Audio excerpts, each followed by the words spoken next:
The bright side of addiction is recovery. And recovery begins with hope.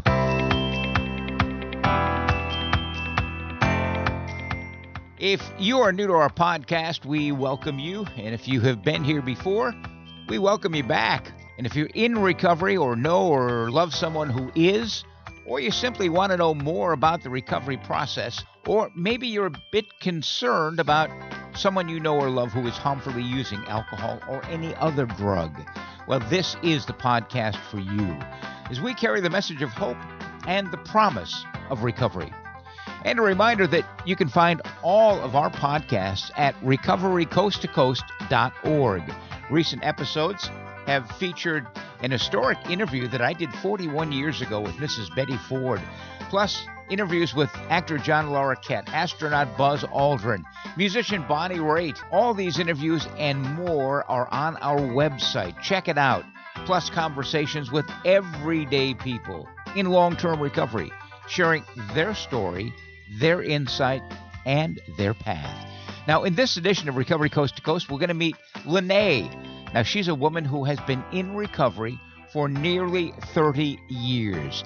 And boy, she is on an amazing spiritual journey, which she defines as divinely deliberate. Here's a quick clip from the interview. Had I ended up killing myself or drinking myself into death with the hemochromatosis, I think what hell for me would have been is knowing everything I would have missed out on ever since I got sober. And it just keeps getting better and better and better.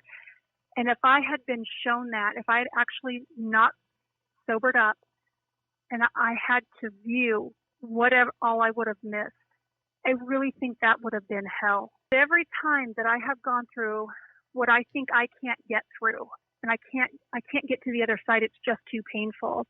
Every time that I've hit that roadblock and still pursued and still persevered in my recovery, the blessings have been 100-fold. The stuff that's on that other side of when I think I can't go anymore, it's what I crave. It's what I've been looking for my whole life. My inspirational chat with Lanae is coming right up.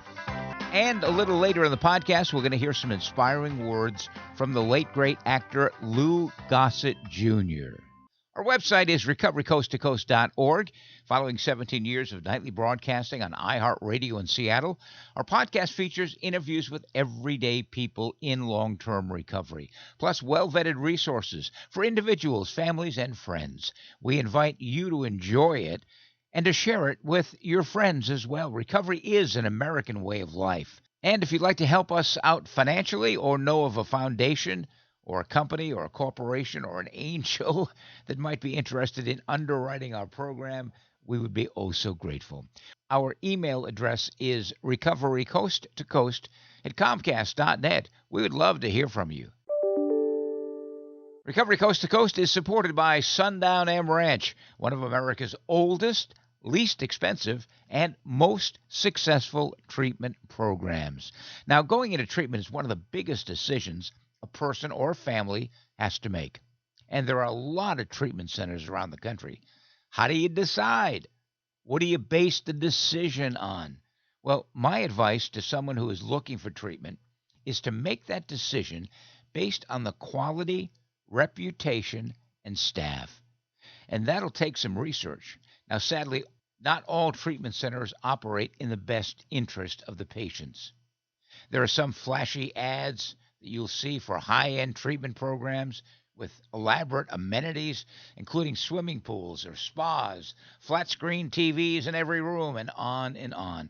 Well, let me tell you something. Going into treatment is not like going to a resort, nor should it be.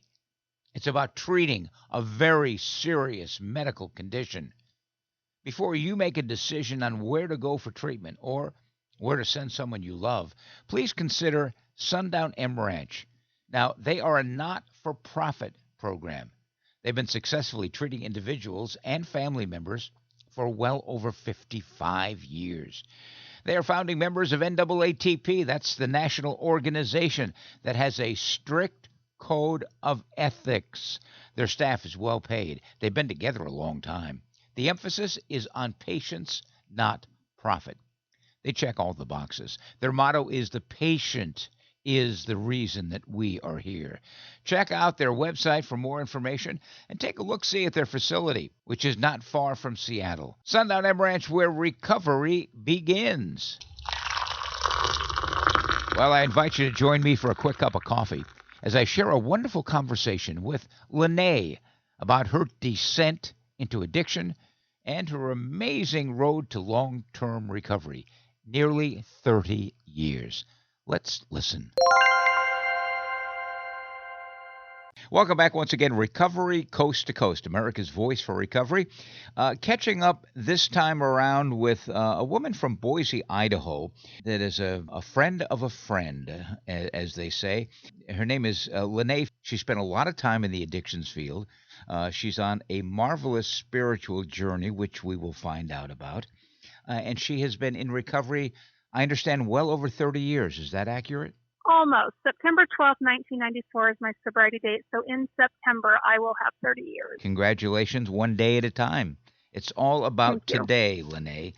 So take us back 30 years ago, and what was happening in Lanae's life 30 years ago? Okay, so 30 years ago, I was 21 years old. I had just turned 21.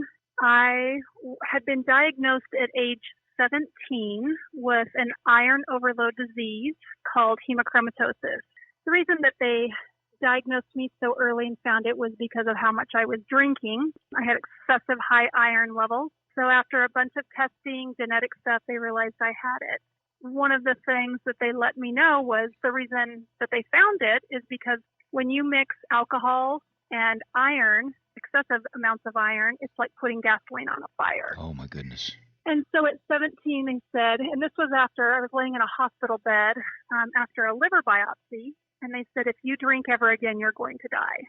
It definitely got my attention, and so I didn't drink for 7 months. The end of that 7 months, I made a conscious decision that I'd rather die than never drink again. And so I started drinking again.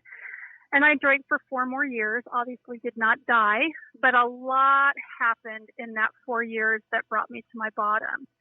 And ironically, the hemochromatosis diagnosis is not what I bottomed out on. What that did provide for me was the knowledge that I knew clearly I was an alcoholic if I was willing to die to keep drinking.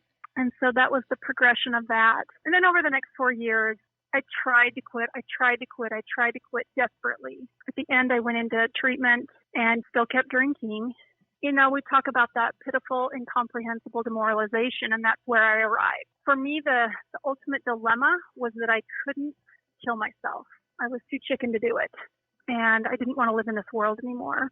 And I got a DUI in that process. I had just really experienced the emotional bottoming out, but I was still a really good functioning alcoholic. You know, I was in college.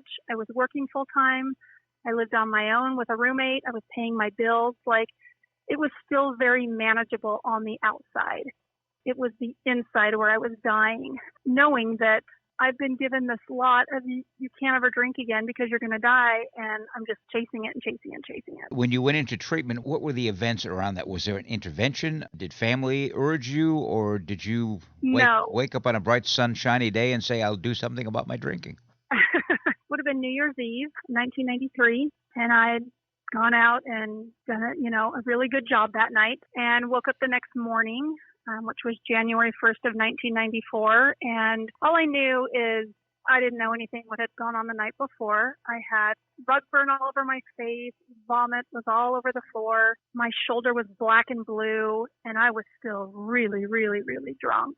And I don't know any other way to describe this other than there was just this terrifying, dark presence. I don't know to this day what that was, if it was in my imagination, but I was really scared in a way that I'd never been that scared before, and it wouldn't go away. I sobered up from that night prior, I don't know, I'd say about noon the next day, and I just knew, like, I can't do this anymore. And so I reached out to my mom, who I hadn't lived with since I was 14, and I just said, I need help. I need help. I've been drinking this whole time. I can't do this. And she orchestrated the events of going into outpatient. Now, it was outpatient treatment, which the other piece of that was it was primarily for people that were getting out of what's called cottonwood for a writer. And so they were all court ordered to be in this program except for me. During this treatment program that was like 9 months long, I drank once, came in and told on myself, and they couldn't understand why I would do that I was really seeking recovery. And after that moment, I just decided I'll stay in treatment, but I'm going to continue drinking. So I was partying like every single night. And toward the end of that period of time, that was in September, I was graduating from this treatment program. And I had been exposed to AA, which I hated AA. And I just knew the last drink I ever took, I'd gone to a few meetings, hated it. And I was with a friend, as usual, who had said, you just need to learn how to moderate. And like I'd never thought of that before, millions and millions of times prior. I had a beer and then I had 3 more beers. And I don't know why, but I stood up and I said, I'm done. And I left. And I've never had a drop of alcohol in my body since. Wow. And then I went back to 12-step. What was different when you went back? Because you said you hated AA. Yeah, I honestly don't know. It's one of those moments that I have looked back in the rearview mirror and I've tried to figure out why was that moment different than any of the other times. And honestly, the only thing I can tell you is I think as alcoholics at some point we get the call. An internal call, whether that's from higher power, whether that's from our soul, whatever that is. Some of us answer it and some of us don't. And I think it was just a divine moment of clarity, of knowing I am done and it's something beyond me. I'm just done. When the call came, you answered it. I believe so. And I believe I'd been getting that call since I was 17, as the wake up call, but I wasn't willing to answer it until that moment. And I don't know why that moment was so different than any other time. But I just had this conviction, there's something else I'm supposed to go do. And so I went back to AA, still didn't like it. And I always joke and laugh that the group that I was in, that I started attending meetings with, they were all these, quote, old men. They were like 30 years old, probably 6 of them. And I was the only female, and I was just turned 21. I would arrive late, and I would leave early. As soon as we got done saying the Lord's Prayer, I was out. Pretty soon they would grab me and say, what's your name? How are you? And I would have to start talking to these, old men. And those old men saved my life because I could identify, even though our stories were different, I hadn't lost all the things they had gone through, but I knew the internal struggle that they had experienced was just like mine. And that's what I connected with and kept me going back. What was the first 6 months of your sobriety like? It was terrifying. My entire life had been constructed around friendships. I got kicked out of the house when I was 14 years old, kicked out of school when I was 14 years old. And I'm an only child. I obviously did not have good relationships with either one of my parents. My friends were my world. And that was the one thing that became very ultra clear to me was I could no longer participate in that world with them because that's how I always relapsed. It was hanging out with my old friends. And so that first 6 months, it was scary. It was really, really scary trying to figure out this new life I was going to lead and what that was supposed to look like. I would hang out with a small group of people from program and we would go out to coffee and we would go out and do stuff together. And I experienced the fellowship of the program. And honestly, that is what kept me connected and of any interest of going back until I experienced that miracle of the obsession and compulsion being lifted. As they say, sticking with the winners. Yes. What about the old friends that you talked about? You must have run into them at some point in your sobriety. What has that been like?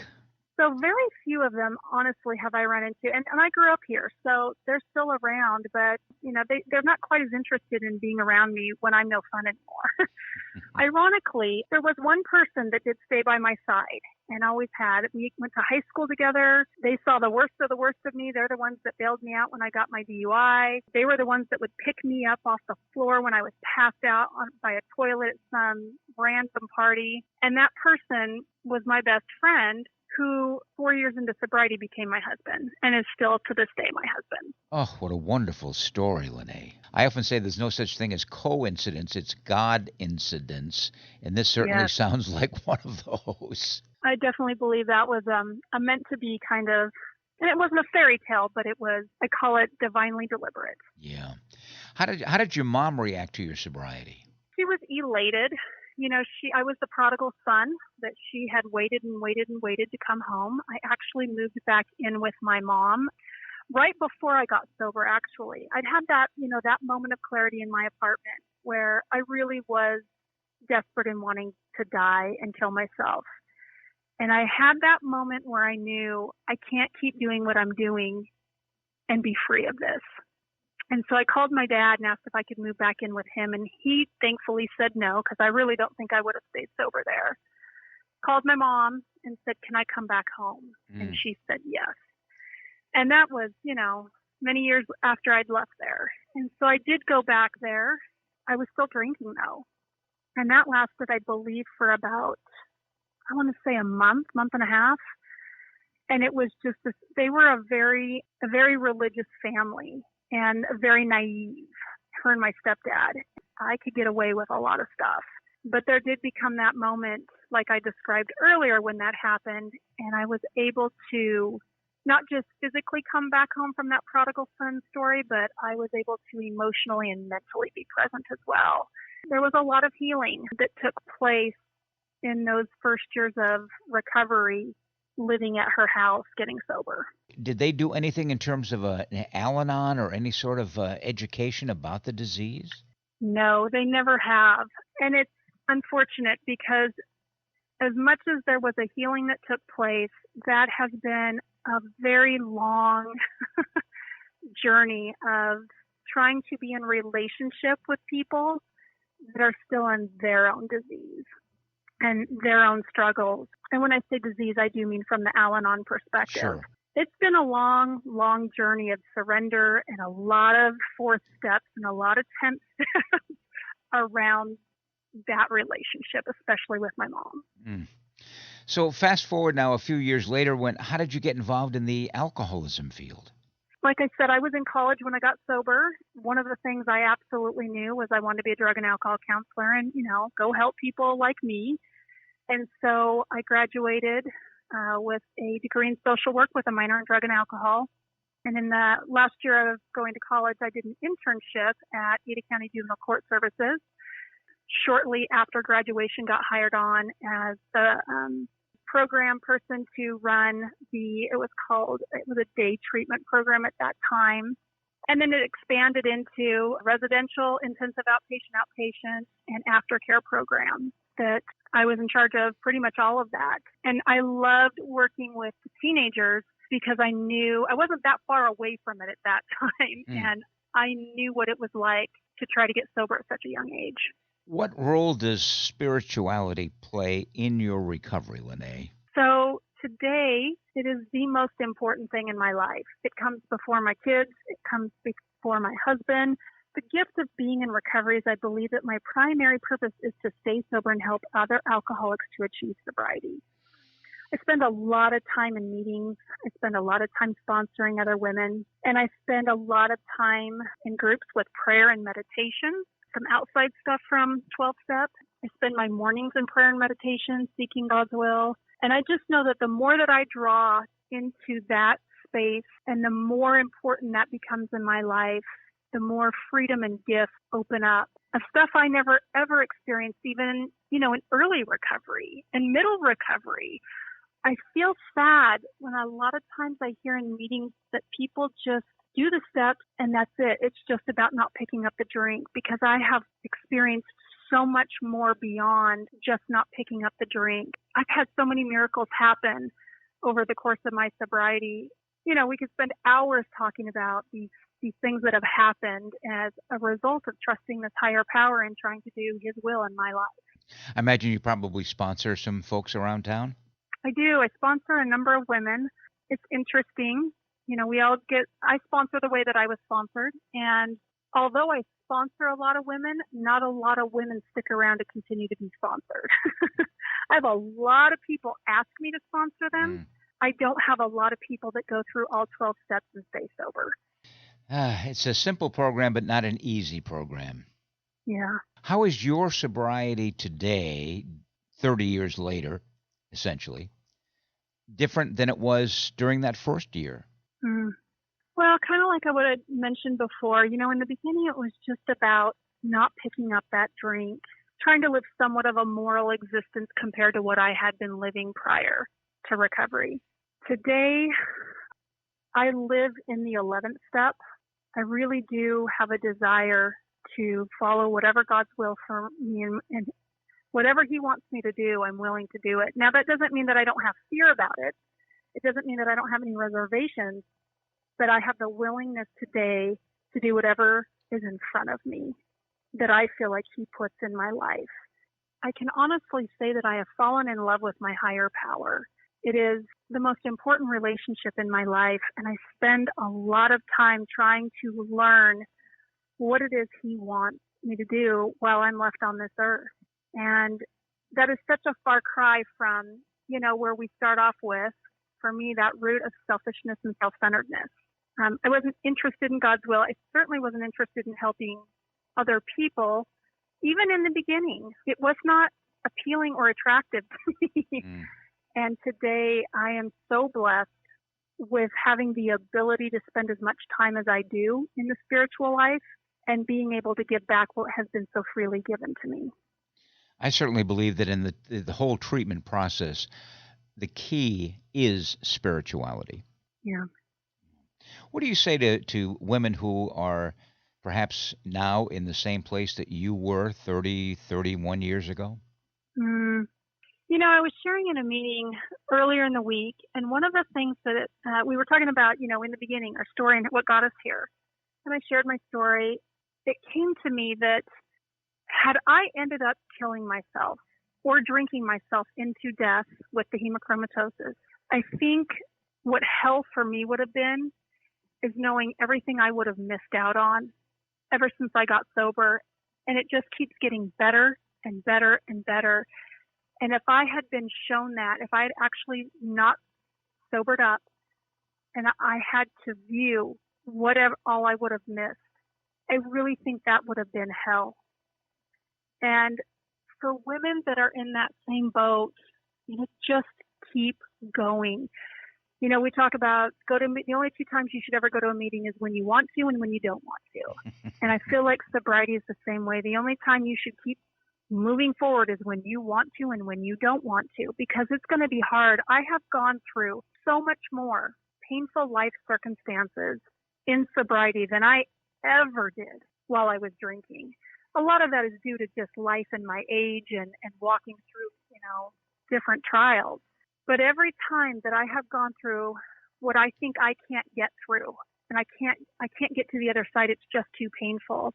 Every time that I've hit that roadblock and still pursued and still persevered in my recovery, the blessings have been 100-fold. The stuff that's on that other side of when I think I can't go anymore, it's what I crave. It's what I've been looking for my whole life.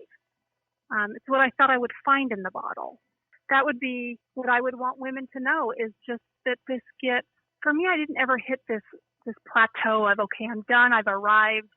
This is just where I'm going to live in this space for the rest of my recovery. It just keeps getting better and better and better. But it's because I keep doing the work and more work and more work to excavate, to uncover, to see what is underneath those defects of character. And then what's underneath all that, those survival traits of what I had to learn as the hustle in life. I can't do any of that if I don't trust a higher power, if I don't stay sober, and if I don't keep doing the work. Who's been the most important person to you in your recovery? I think I would have to say my husband. Like I mentioned, he's seen the whole story. He's seen chapter 1 up until now. He knew the worst of the worst. He has seen how hard I have worked. And although, ironically, he never did end up in Al-Anon or any of those places, he has always been my biggest supporter and my biggest cheerleader in understanding what an alcoholic goes through on a daily basis, even if they don't have the alcohol in their system, and how this can be so cunning, baffling, and powerful in sobriety. And I think that having him as my life partner, as someone that supports me and knows me, he knows me better than any human being on the face of this earth.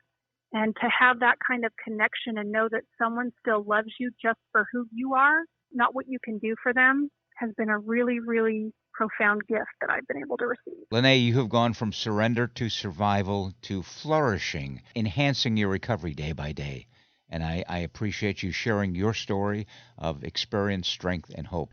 I wish you continued success one day at a time. Thank you so much. Thank you for having me. Well, I hope you've enjoyed my conversation with Lanae, an amazing woman in long-term recovery. By the way, I want to remind listeners of this podcast, if you would like to tell your story of recovery, regardless of the path that you've chosen, as long as you have been in continuous recovery for at least 1 year or more, please drop us a note, recoverycoasttocoast@comcast.net. Coming up next, award-winning actor Lou Gossett Jr. recently passed. He was in long-term recovery, and he was very open about it. Before his death, he recorded a number of personal reflections, and we'll share one of those with you in about 30 seconds. Are you afraid? Afraid of life without drugs and alcohol? There is help and hope at Sundown M Ranch. At Sundown, the focus is on you and your disease. You will learn how to live without depending on drugs and alcohol. Sundown M Ranch is nationally recognized for effective and affordable alcohol and drug treatment programs. Reclaim your life. Replace your fears with hope. Go to www.sundown.org right now to learn more. And now, as promised, reflections on a long life in recovery from the late great actor Lou Gossett Jr. During one period in my life, I deluded myself into thinking that certain of my actions were the epitome of courageousness. Didn't it take courage to get out of a really tight spot by telling a brazenly creative lie with a straight face? Didn't it take guts to pad an expense account or actually steal from an employer without getting caught? And what about escaping from a locked ward? Didn't that take a whole lot of courage? Needless to say, those actions were inspired by recklessness or sheer insanity. They were as far from true courageousness as Earth is from Jupiter. My perception of courage today is perhaps less dramatic, but definitely more realistic and meaningful. It takes courage, for example, to trust and be guided by a strong inner voice and to hold fast to one's values. It requires courage to set new goals, to take measured risks, and to follow through with necessary actions a day at a time. Courage also means being stable, consistent, and responsible in relationships with family and friends. It involves making difficult decisions and doing what is put in front of us without backing off or running away. Thought for today? Do I sometimes confuse bravado with true courage?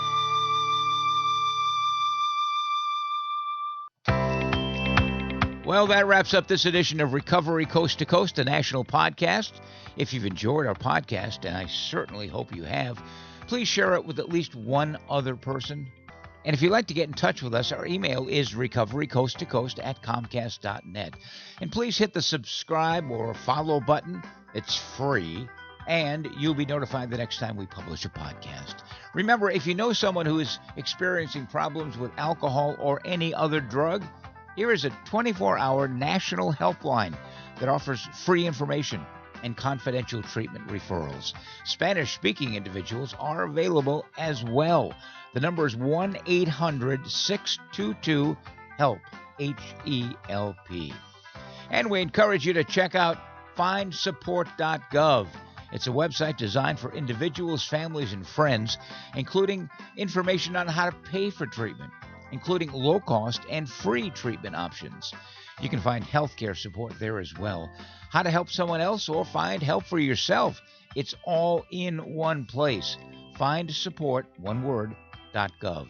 And join us next time for America's Voice for Recovery, Recovery Coast to Coast, the national podcast. And another shout out to our sponsoring organization, Sundown M Ranch, where recovery begins, sundown.org. I'm Neil Scott, reminding you to stay healthy, live in gratitude, and be kind to others. Remember, the bright side of addiction is recovery. Pass it on.